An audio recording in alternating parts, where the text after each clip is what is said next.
Hi అండి, welcome to Lakshmidevi channel. ఈరోజు నేను పూర్ణాలు చేసి చూపిస్తాను. చూడండి, వరలక్ష్మి వ్రతం వస్తుంది కదండి. పూర్ణాలు ఎంతో ఇష్టమైనది.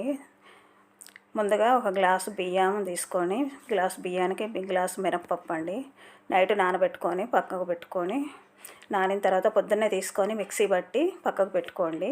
అదే గ్లాస్ తోటి శనగపప్పు తీసుకొని కుక్కర్లో వేసి ఒక మునిగేంత వరకు వాటర్ వేసుకొని 3 విజిల్లు వచ్చేంత వరకు ఉడకబెట్టి పక్కకు చల్లార్చుకోండి.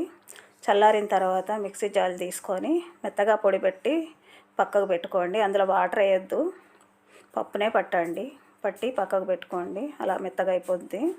కొంచెం పప్పులు ఉన్నా ఏం కాదు. గ్లాస్ బెల్లం తీసుకొని ప్యాన్ పెట్టుకొని అందులో కొంచెం వాటర్ వేయండి. వేసి సిమ్లో పెట్టి బెల్లం మొత్తం కరిగేటట్టుగా కలుపుకోండి.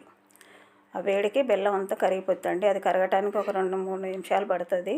బెల్లం కరిగిన తర్వాత మనం మిక్సీ పట్టిన శనగపప్పు పొడి ఉంది కదండి, అందులో వేసుకోండి. వేసుకొని సిమ్లోనే పెట్టాలి, హైలో పెట్టొద్దు. ఉండలు లేకుండా కలుపుతూ ఉండండి. దగ్గరికి వచ్చేంత వరకు కలపాలండి. కొంచెం సిమ్లో దగ్గరే ఉండాలి. దగ్గర ఉండి హైలో పెట్టొద్దు, సిమ్లోనే పెట్టి ఇట్లా ఒక 5-10 నిమిషాలు పడుతుందండి. బెల్లం మొత్తం దగ్గరకు వచ్చి మనకు లడ్డులాగా కావాలంటే ఒక 10 నిమిషాల టైం అన్నా పడుతుంది. అట్లా దగ్గరికి రాగానే ఒక 4 ఇలాచీలు తీసుకొని కొంచెం సన్నగా మెత్తగా పొడి కొట్టి పైన వేసుకోండి. వేసుకొని మరొకసారి దగ్గరికి కలిపేయండి. కలిపేసి ఇట్లా తీసి మనం ఉండగా చేస్తే లడ్డులాగా వచ్చిందంటే పాకం దగ్గరికి వచ్చేసినట్టే. అప్పుడు తీసి దాన్ని పక్కకు పెట్టేసుకొని చల్లార్చుకోండి. చల్లారిన తర్వాత చేయితోటి ఒకసారి మంచిగా అదంతా కలిసిపెట్టేట్టుగా ముద్దలాగా చేయండి. చేసి పక్కకు పెట్టుకొని లడ్డూల్లాగా ఒకేసారి చేసుకొని ప్లేట్లో పెట్టుకోండి.